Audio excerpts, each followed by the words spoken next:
Just what an absolutely amazing weekend. We were 2 for 2 on nice days, Saturday as well as Sunday. Both days were sunny with temperatures in the 50s. Right now we've got it at a 0.001% chance that we're going to have a white Christmas. And ironically, this is also the average Metacritic as well as Rotten Tomatoes score of cats. So it's really bad, still really bad, and it is not going to get any better. So very, very unlikely that we're going to have any snow on the ground left over here for us by the time we get to Christmas Day. Back in with a new tornado warning. This one is for Ford and Iroquois counties until 4:30. So we've got a little under 40 minutes with this new warning. It just popped up within the past minute, and you can see that it is basically right over the Gibson City area right now. Fleetwood Mac.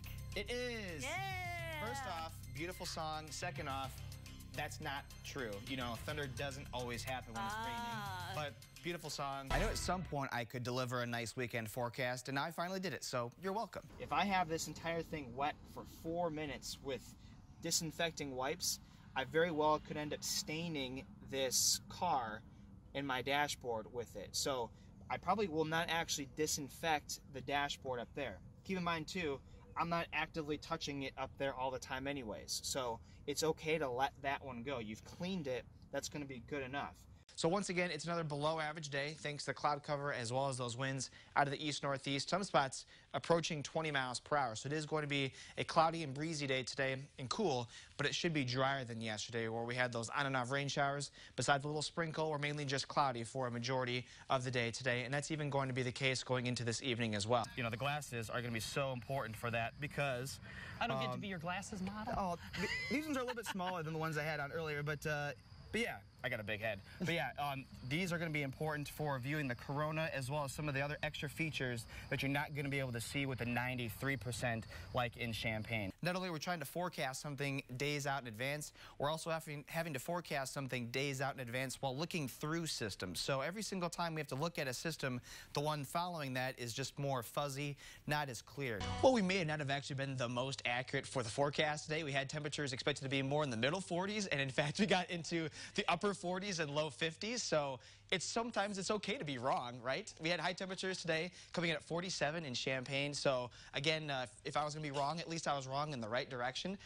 Got Paxton's, Fisher's. I haven't been to Fisher. You haven't been to Fisher's yet? No. I didn't. I haven't been to What's-It Gargamon. So yeah, so she's got a whole bunch of them. And you, on your birthday that you just had, your birthday, what was the theme of your birthday? I changed my birthday party at my daycare, and I wanted out some cupcakes. And that will make for a cold drive to work or to school for tomorrow. So single digits are expected with generally partly cloudy skies in the commute forecast for tomorrow. Once you are coming back home from work in the evening, you'll be noticing that skies will probably still remain pretty cloudy, and our temperatures will be into probably the middle 20s there. And it looks like on your screen there, I see some snowflakes flying around. What do you got there, buddy? That's right, Kevin. Yeah, we had at the top of the 6 o'clock show, when we started that off, it was coming down at a pretty decent clip. And then as you've been kind of waiting around for this hit now, you've been noticing the snow kind of tapering off a little bit. What can drivers expect as they head out the doors, Jack? Hey, Christy, I am in downtown Danville right now, and roads here compared to Champaign, a huge 180-degree difference. They are completely snow-covered with packed down snow. It's also blowing, too. It takes about 6 inches of moving water to move a person and about 12 inches to move a car. And that's why we continue to stress, turn around, don't drown if you come across a road that is completely covered. As little as 2 feet of moving water can move a truck. You also don't know what's underneath the surface of the water as well. The road could be washed out. That's why you do not want to drive around barricades. Even if you're walking through it, which you don't advise because there could be contaminants like sewage and other debris in there that could hurt you, as little as 6 inches of moving water can knock you over, even a bigger guy like me. So that's why you need to be safe around floodwaters. We want to kind of look at, it's tough to see, but there's actually a little bit of a green line that comes out ahead of it. What's probably happened is that this storm actually was a downburst. What happens is sometimes when it's a downburst, the storm basically just collapses, and it kind of makes sense because we had one cell and then it split off into two cells as they went more off to the left and to the right a little bit there. So when that happens, you get a tremendous amount of wind that gets pushed down to the ground and then fans outward, and that's why we're getting reports from Tuscola of some tree damage there because of some very strong winds, and then that would then carry on into Champaign, for example. So that is what we're looking at with that storm. We'll watch it here. Again, that warning does go until 11 o'clock as it moves off to the north. This is now the third weekend in a row with accumulating snow in our area, and no one wants to see this. The good news is that it isn't much, only 1 inch to 2 inches in the teal zone there, a dusting to 1 inch in the white, and it'll be melting like we've been noticing these past couple times. They'll be melting very quickly, so that's good news. But the good news is, the real good news, look at these temperatures that we go to by the middle of the week. We're starting off our work week in the lower 40s. By Tuesday, we're at 48. Wednesday, 60 degrees, a nice 69 on Thursday there, and then we have a high temperature of 70 on Friday. So a actual really warm forecast is shaping up for us. We just had to get through the speed bump that is tomorrow night into Monday's snowfall event. Now, Central Illinois' most accurate forecast with meteorologist Jack Gerfen. This afternoon was pretty active with storms in our area. We still have Livingston, Ford, and Iroquois counties underneath a tornado watch until 8 o'clock, but other counties that we had in that have been able to be trimmed, and we'll likely see those trimmed early as well, just because of the fact that our storms are basically done. Gibson City right now in our Gibson Area Hospital Health Services weather camera on a roofing dog on it. Looks very nice, very spring-like there with a lot of sunshine and those clouds. If you go back 2 hours ago, though, we had a supercell thunderstorm that went directly over that camera, so it was definitely a lot different looking. Storm tracker Doppler currently all quiet.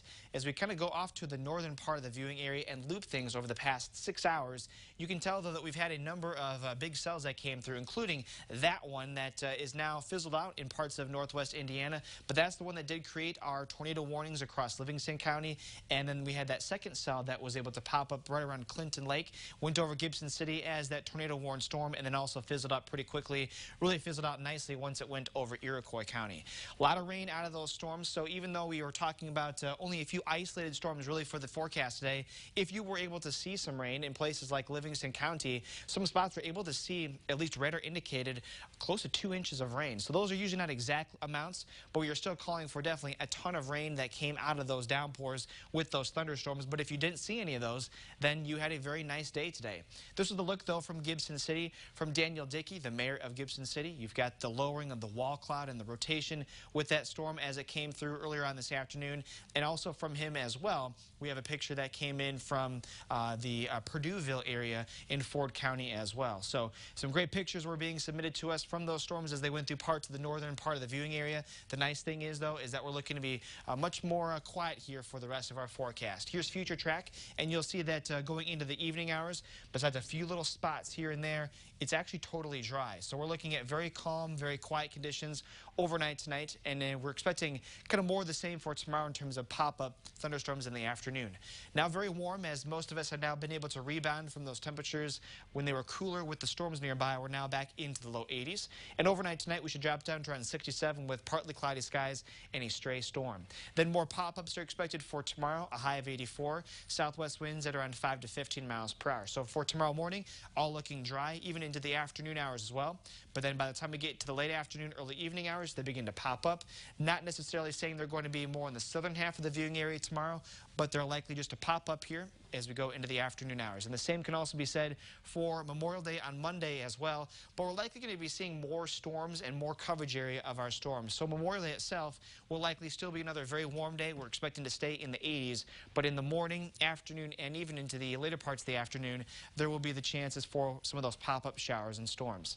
Rainfall amounts for the rest of the week still look to be about 1 inch, but again, that's going to be hard to measure out exactly, because if we are able to see these thunderstorms, they're just so localized and small that our model won't be able to pick up on that. So keep in mind as we go through the rest of the 7-day forecast, the days that have storms, which are most of them, they're going to be very spotty, so a lot of us will stay dry. If you are underneath one of those downpours, it'll be heavy, but some of you may actually be totally dry on a majority of these days. Once you get to Friday and then next Saturday, we do cool down into some very comfortable 70s, and it will be finally drier. But Jen, in the meantime, though, for the rest of the weekend and most of next week, it's looking to be in the 80s with chances for storms. Well, I'll take the 80s. Yeah, it's going to be nice, and again, not a washout on any of those days. All right, thank you so much, Jack. How do we go from this to this? But again, this is mainly kind of what we're looking at with this line of storms. And how long does this take? There are a variety of ways to receive severe weather alerts, whether from us on TV, your cell phones, or other devices as well. But all of those alerts come from one place, the National Weather Service. I sat down with Chris Miller, the warning coordination meteorologist at the National Weather Service office in Lincoln, to describe not only the process, but also how quickly it is done as well. The 23 staff members in Lincoln use a variety of tools to forecast and track weather for 35 counties, but none is more important than the radar. During times of severe weather, we can have a new radar image in 70 seconds. And it isn't just where the storm is at. We can look at the movement in the storm. That's the best part of the Doppler radar, is showing, are things moving toward us, away from us? Is there any rotation? And if so, approximately, what is the speed of that rotation? But also, is there any debris that's being kicked up if the tornado's already has formed? In addition to radar, trained storm spotters can also relay information back to the National Weather Service that can be used to issue a warning, back up an already existing warning, or update that warning, and that can be done in about a minute. But how was that warning created? Well, with a program called AWIPS, or Advanced Weather Interacting Processing System, all it takes is a few clicks of the mouse and some keystrokes on the keyboard. There are some areas here that are hatched that it's going to show me that that's where the warning will be issued. So then I can go in here and I can say, we'll say that trained spotters have reported 80-mile-per-hour winds and quarter-sized hail. We would just click send and the warning would go out. And all that is done in about 1 minute. Through the advancement of technology, communication, as well as meteorological expertise, the National Weather Service can quickly as well as efficiently give updates as well as issue warnings in a timely manner so that you have more time to get you and your family to safety.